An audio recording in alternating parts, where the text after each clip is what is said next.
देखें, जब तक सफाई नहीं होगी ना घर की, ये घर है हमारा, पाकिस्तान घर है हमारा, हमारे बच्चे, हमारी बहनें, हमारी माएँ यहाँ रहती हैं, ये घर नहीं है हमारा। सिर्फ 14 अगस्त को इन लोगों को याद आता है कि ये घर है हमारा और ये वतन है प्यारा। रोज़ क्या हशर करते हैं ये अपने वतन, अपनी ये माँ है, बेहुरमती करते हैं। क्या क्या कर रहे हैं, ना सड़क पे सेफ़ है बच्ची, ना घर में सेफ़ है बच्ची, ना कब्र में सेफ़ है बच्ची, औरत कहीं सेफ़ नहीं है। देखिए, हमने काफ़ी चीज़ें सोच के लिखी हैं, प्रेस रिलीज़ की है फ्री अल्ताफ़ ने कि क्या क्या हम डिमांड कर रहे हैं, क्योंकि इस तरह खड़े होकर शोर मचाने से तब तक कुछ नहीं होगा जब डिमांड्स को सीरियसली पढ़ा नहीं जाएगा, नोटिस नहीं किया जाएगा और उनको इम्प्लीमेंट नहीं किया जाएगा।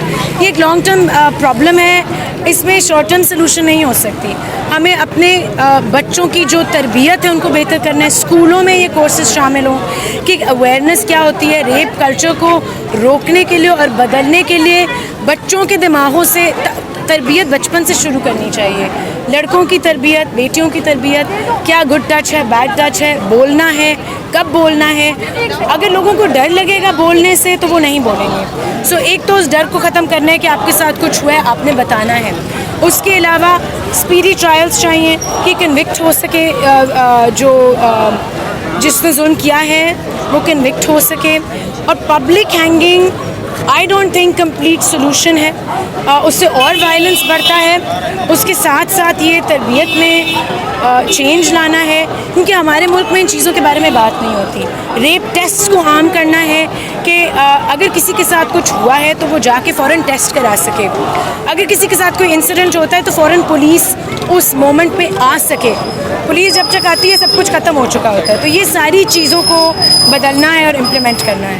Thank you. सिमजोफ़ा है और आज एक अच्छे कॉज के लिए हम सब हाज़िर हुए हैं और होपफुली लोग हमारी बातें सुनेंगे और आगे बढ़ेंगे इस कॉज़ में और कोशिश करेंगे कि ये जो वाक़या हुआ है दोबारा ना हो। और ये बहुत अफसोसनाक वाक़या है और हम जैसे आप जैसे लोग आगे आएंगे और इस पे काम करेंगे तो इंशाल्लाह इस मुल्क में मोर सिक्योरिटी और सेफ्टी होगी और हम लोग बहुत आगे तरक्की करेंगे। इसके बगैर हम तरक्की नहीं कर सकते। मैं ये कहना चाहता हूँ कि इस वक्त हम जिस मकसद के लिए यहाँ जमा हैं वो मकसद पूरे मुल्क का मकसद है और पूरे मुल्क में जो भी हमारी माएँ बहनें बेटियाँ हैं उनकी हिफाजत की ज़िम्मेदारी स्टेट की है। और अगर कोई भी ये समझता है कि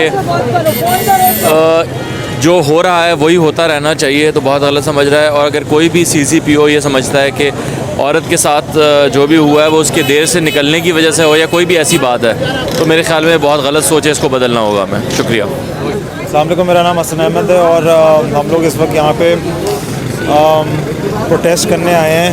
जो ज़्यादतियाँ हो रही हैं इस वक्त पूरे मुल्क में, स्पेशली उस खातून के साथ जो मोटरवे इंसिडेंट हुआ है और मज़ीद जो बच्चे हैं, हमारी माएँ बहनें हैं, बेगमात हैं, उन सब के साथ जो इस मुल्क में थोड़े से तहफ़्फ़ुज़ात का मसला है।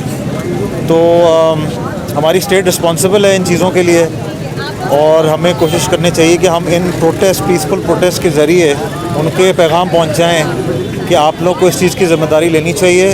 1947 से बने हुए हैं ना, अकाउंटेबिलिटी क्यों नहीं होती? मुझसे कोई कह रहे थे इन हालात के बारे में आप क्या कहते हैं? ये हालात नहीं है भाई, हालात अच्छे मुल्कों के होते हैं। ये तरक्की याफ्ता मुल्कों में ये नहीं होता।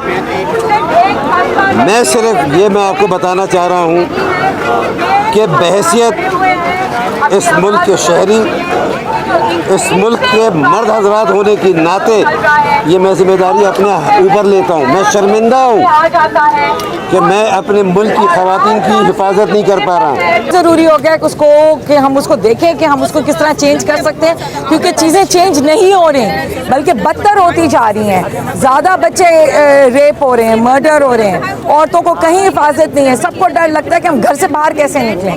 तो बहुत ज़रूरी है कि हम लोग शोबेस के जो लोग हैं वो भी बाहर निकलें और वो भी एहतजाज करें।